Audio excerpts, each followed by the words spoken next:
Hello दोस्तों, तो आज हम देखते हैं पिट्यूटरी ग्लैंड के बारे में। हमारे बॉडी में जो अदर बाकी सारे ग्लैंड्स है तो उनसे हार्मोन रिलीज को कंट्रोल करते हैं कौन? ये पिट्यूटरी ग्लैंड। तो पिट्यूटरी ग्लैंड के बारे में जानने के पहले हम लोग देख लेते हैं कि हार्मोन क्या होते हैं। तो हार्मोन एक ऐसा केमिकल एजेंट होते हैं जो रिलीज होते हैं वन ग्रुप ऑफ सेल से और उसके बाद ट्रैवल करते हैं किसके थ्रू? ब्लड स्ट्रीम के थ्रू।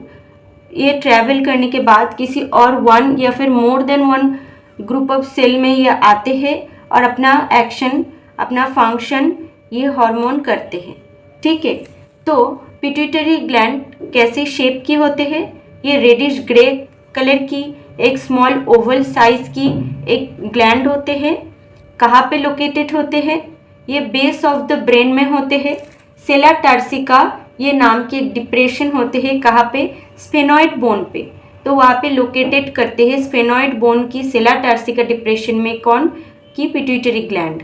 इसकी वेट क्या होते हैं? 0.5 से लेके 0.6 ग्राम तक इसका वेट होते हैं और ये एडल्ट का एवरेज एक वेट है पिट्यूटरी ग्लैंड का।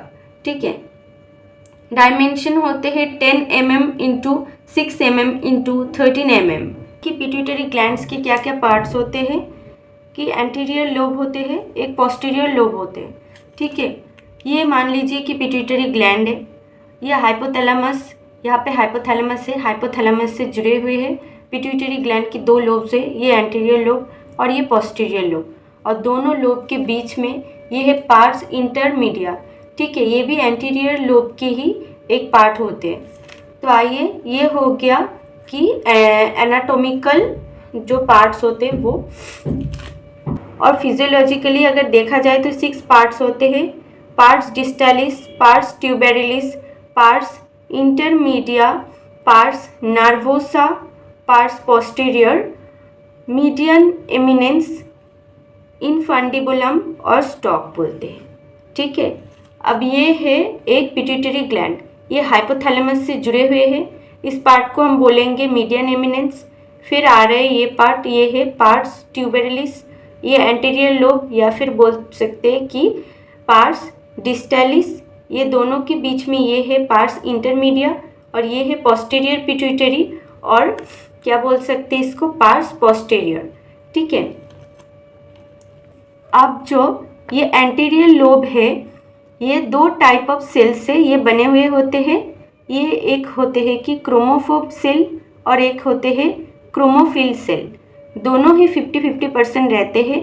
तो क्रोमोफोब जो सेल है वो रेस्टिंग सेल भी बोला जाता है या फिर रिवर्स सेल भी बोला जाता है।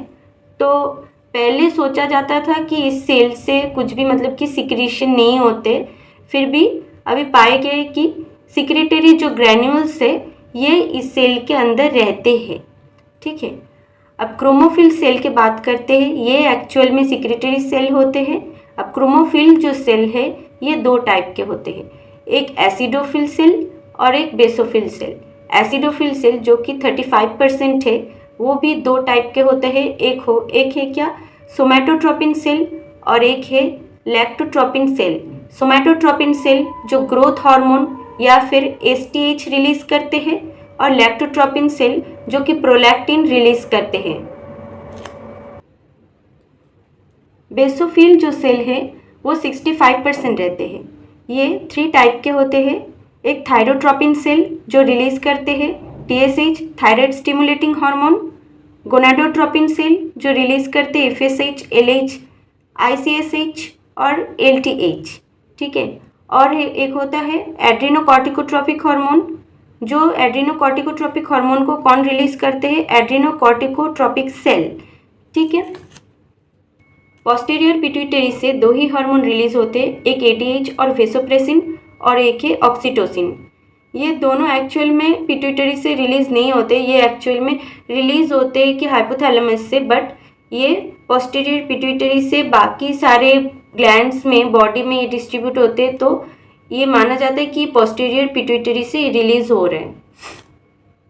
और जो बाकी हार्मोन्स की जो एक्शन है, क्या कर रहे हैं बॉडी में, क्या फंक्शन है, सब कुछ हम नेक्स्ट वीडियो में डिस्कस करने वाले हैं। Thank you for watching this video. Please like, share and subscribe.